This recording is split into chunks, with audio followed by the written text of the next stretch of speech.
This PPT explains the characteristics and motivation of distributed system. First, we see about the definition of distributed system. The distributed system is a collection of independent entities that cooperate to solve a problem that cannot be individually solved.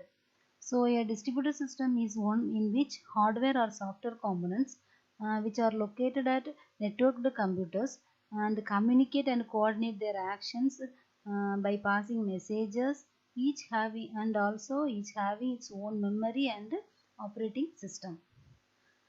These are the characteristics of the distributed system. First characteristics is no common physical clock. This is an important assumption because it introduces the element of distribution in the system.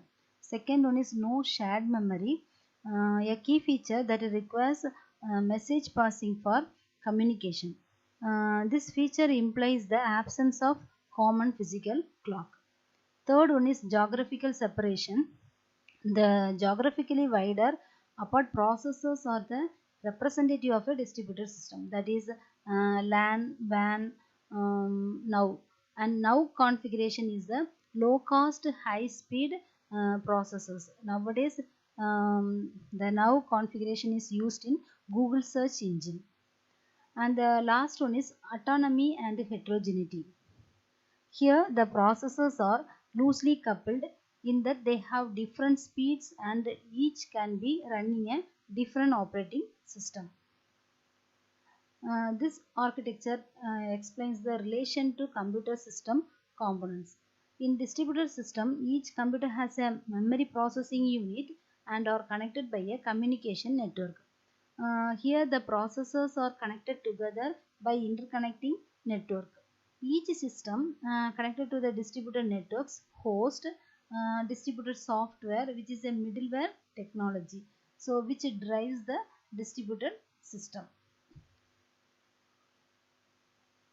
This is the diagram which shows the relationship of the software components which run on each computers and use the local operating system and network protocol stack. The distributed software is also termed as middleware. A distributed execution is the execution of processes across the distributed system to achieve a common goal. And the distributed system uses a layered architecture to break down the complexity of the system design. So the middleware are OMG, Corba, RPC, RMI and MPA. Next we see about the motivation of distributed system.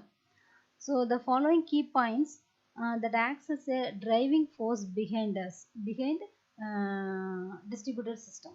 First one is inherently distributed computations, which means distributed system can process the computations at geographically remote locations. Next one is resource sharing. That means the hardware, databases, special libraries can be shared between systems. This is the cost effective and reliable. Third one is access to geographically remote data and resources.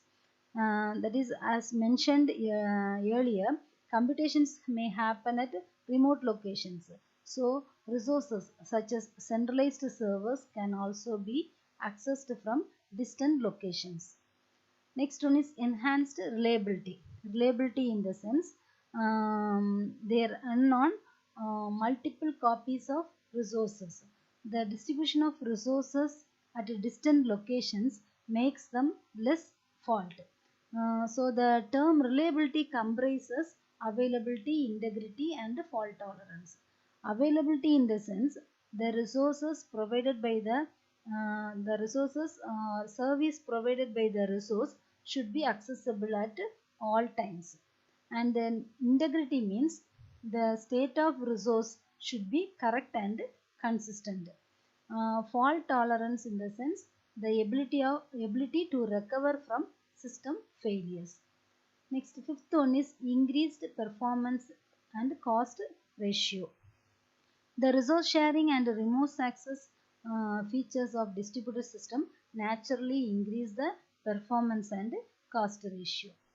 And scalability means The number of systems operating in a distributed environment can be increased as a demand increases.